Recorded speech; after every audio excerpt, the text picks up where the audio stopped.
Business isn't luck, it's strategy executed relentlessly।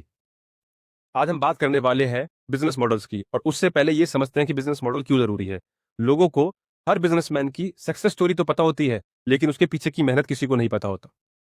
आज हम वो मेहनत आपको इस बिजनेस मॉडल के जरिए समझाने की कोशिश करेंगे कि कैसे एक बिजनेस मॉडल बनाया जाता है। सबसे पहली बात, बिजनेस मॉडल होता क्या है? बिजनेस मॉडल होता है, बेसिक शब्द में बताऊं तो आप एक वैल्यू क्रिएट करते हैं। वैल्यू मतलब यहाँ पे आपने एक प्रोडक्ट क्रिएट किया जिसकी एक आपने कीमत रखी है। सपोज कीजिए आप सर्विस देते हैं तो उस सर्विस की एक कीमत है, वो ही वैल्यू। उस वैल्यू को जब आप क्रिएट करते हैं और फिर प्रॉफिट में कन्वर्ट करते हैं, उसे कहते हैं बिजनेस। ठीक है, अब ये आपके बिजनेस मॉडल के अंदर क्या आने वाला है मैं आपको वो बता देता हूं। इसके अंदर आपके पास रहने वाले हैं 5 मेजर पॉइंट। 5 मेजर पॉइंट कौन से रहने वाले? सबसे पहले कि पेनफुल एरिया क्या है जिस पे आप बिजनेस करेंगे, फिर उसकी प्राइसिंग कैसे रखने वाले हैं, फिर उसके साथ आप रिवेन्यू मॉडल कैसा रखेंगे, फिर कॉम्पिटिटर से कैसे डील करेंगे, और किस तरीके से आप अपने आप को आगे लेके जाने वाले हैं। ये हम 5 चीजों के बारे में बात करेंगे, लेकिन उससे पहले जो समझने वाली बात है वो ये है कि सबसे इंपॉर्टेंट 4 पॉइंट कौन से हैं बिजनेस मॉडल के, जो एक बिजनेस का ब्लॉक रेडी करते हैं। सबसे पहला पॉइंट बनाएंगे हम इसमें कि आपका प्रोडक्ट क्या है। दूसरा, उस प्रोडक्ट की नीड क्या है। तीसरा, कि वो प्रोडक्ट आप कितने में बेचेंगे। और चौथा पॉइंट जो सबसे एंड में मीट करेगा, कितनी क्वालिटी या कितनी क्वांटिटी में बेचेंगे। क्या, क्यों, कैसे और किसको। सिर्फ इन 4 पॉइंट्स के ऊपर बिजनेस मॉडल टिका हुआ है। अब आपके स्क्रीन पर जो ये स्लाइड आने वाली है, ये स्लाइड आपको मेरे बाकी के जो 5 पॉइंट्स है जो मैंने आपको बताए थे उनके बारे में बताने वाली। तो ये आ गई आपके स्क्रीन पे हमारी स्लाइड। सबसे पहले कि प्रॉब्लम क्या है। हमें सबसे पहले आइडेंटिफाई करना है कि प्रॉब्लम है क्या असलियत में। क्योंकि अगर प्रॉब्लम नहीं होगी तो डिमांड नहीं होगी, डिमांड नहीं होगी तो बिजनेस नहीं होगा। तभी तो सॉल्यूशन देंगे। अगर डिमांड नहीं है तो सॉल्यूशन किस चीज का? तो डिमांड क्रिएट करने के लिए प्रॉब्लम होनी जरूरी है। आपने सुना होगा आजकल भी लोग यही कहते हैं कि लोग जमाखोरी इसलिए करते हैं ताकि एक डिमांड क्रिएट हो सके। उसी तरीके से एक डिमांड अगर नहीं है तो कोई बिजनेस नहीं है। दूसरा पॉइंट है कि हम किसको बेचने वाले। अब आप बेचोगे किसे? हम गंजे को कंघी नहीं बेच सकते। तो इसका मतलब हमें क्या करना है? हमें पहले ढूंढना है कि हम कंघी किसे बेच सकते हैं, या हम शैम्पू किसे बेचेंगे, या हम बाल उगाने वाला तेल किसे बेचने वाले हैं। जब तक हमें यह नहीं पता होगा तब तक हम अपना प्रोडक्ट कहीं पर भी सर्व नहीं कर सकते। तीसरा पॉइंट, हमें कुछ ऐसा क्रिएट करना होगा जिसे इररेसिस्टिबल ऑफर कह सकते हैं, जो कॉम्पिटिटर्स को समझा सके कि भैया हम आ गए मार्केट में, या तो आप फास्टर है, या तो आप बेटर है, या तो चीपर है, ताकि आपका बिजनेस मॉडल टिके, मार्केट में आए, लोगों की नजरों में आए। उसके बाद आता है रिवेन्यू मॉडल। अब रिवेन्यू मॉडल होता क्या है बेसिकली? रिवेन्यू मॉडल के अंदर जो सबसे इंपॉर्टेंट चीज आती है वो ये आती है कि कैसे और क्या। अगर आप कोई प्रोडक्ट बेच रहे हैं तो उसका पेमेंट कैसा रहेगा? आप सब्सक्रिप्शन के ऊपर काम करने वाले हैं, या आप उसका कमीशन लेंगे, या कंसल्टेशन फीस लेंगे, क्या लेने वाले हैं उसके ऊपर डिपेंड करता है। फिर पांचवा आता है आपका नंबर्स को समझना। नंबर्स को समझना जो है उसको हम इस तरीके से लेंगे कि भैया हमें कॉस्ट हाई अगर कर देगी तो हमारा प्रॉफिट कम हो जाएगा। आप मेरी बात अगर समझ पाओ, तो अगर हमने कॉस्ट हाई करी तो हमारा प्रॉफिट कम हो जाएगा, हमारा बिजनेस सिंक हो जाएगा। इस पॉइंट को मैं इस तरीके से भी समझा सकता हूं कि हम कॉस्टिंग को कोई ना छेड़े ज्यादा, लेकिन हमें यह भी देखना है कि हमारी जो कॉस्टिंग हो वो ऐसी हो कि वो हमारी नीड से मैच कर जाए, ना उससे ज्यादा ना उससे कम। हमारी नीड इन द सेंस कि हमारा कॉस्ट अगर 500 रुपए का तो 500 रुपए की कॉस्टिंग, और जो 10 रुपए हमें ऊपर से कमाने हैं वो, तो कॉस्टिंग प्लस हमारा 10 रुपए तो 510 रुपए। अगर आप 510 की जगह पे उसे 550 पे भी लेके जाएंगे तो भी आपके कंपटीशन में कोई ना कोई खड़ा मिलेगा, और नीचे लेके जाएंगे तो वैसे भी आप लॉस में जाने वाले हैं, तो उसका कोई बेनिफिट है नहीं।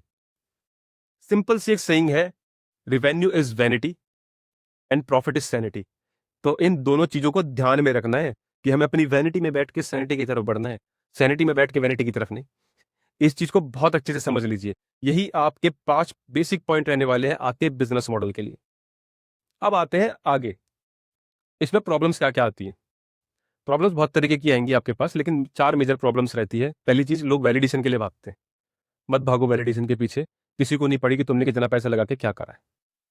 दूसरी चीज, लोग प्राइसिंग के पीछे भागते हैं। प्राइसिंग के पीछे भागने की जरूरत नहीं है। मत करो, अपने आप को नीचा मत करो। एक कॉस्ट मार्केट ने सेट कर दी है, उस कॉस्ट को रखो। उसके ऊपर जाना चाहो तो जा सकते हो, नीचे आने की जरूरत नहीं है। आप ये स्क्रीन पे स्लाइड देखेंगे तो आप ज्यादा बेटर समझ पाएंगे मैं क्या कहना चाह रहा हूं कि इन चीजों की जरूरत है क्यों नहीं। ये ये जो मैंने 4 पॉइंट आपके सामने अभी फ्लैश करे थोड़ी सी देर के लिए, ये इसलिए किया ताकि आपको ये समझ में आ सके मैं किन 4 पॉइंटों के बारे में और क्यों बात कर रहा हूँ। एक फाउंडर हमेशा ये समझता है मैं अकेला सब संभाल लूंगा, नहीं संभाल सकते। ये आपकी गलतफहमी है। एक टीम आपको चाहिए ही चाहिए किसी भी हालत में। और बाद में आपको कस्टमर मिलने बंद हो जाते हैं। क्यों? क्योंकि आपने अपने प्रोडक्ट के अंदर का आपको किस कस्टमर की नीड है ये डिसाइड ही नहीं करा है। इन सारी चीज़ों को छोड़ दीजिए, अपने आप को फोकस रखिए और एक फोकस के साथ काम कीजिए कि मुझे क्या चाहिए, मेरा बिजनेस मॉडल ये है। और उसके बाद इस बिजनेस मॉडल के पीछे नहा धो के पड़ जाइए कम से कम 3 साल के लिए। No breaks, no vacations, just follow your passion.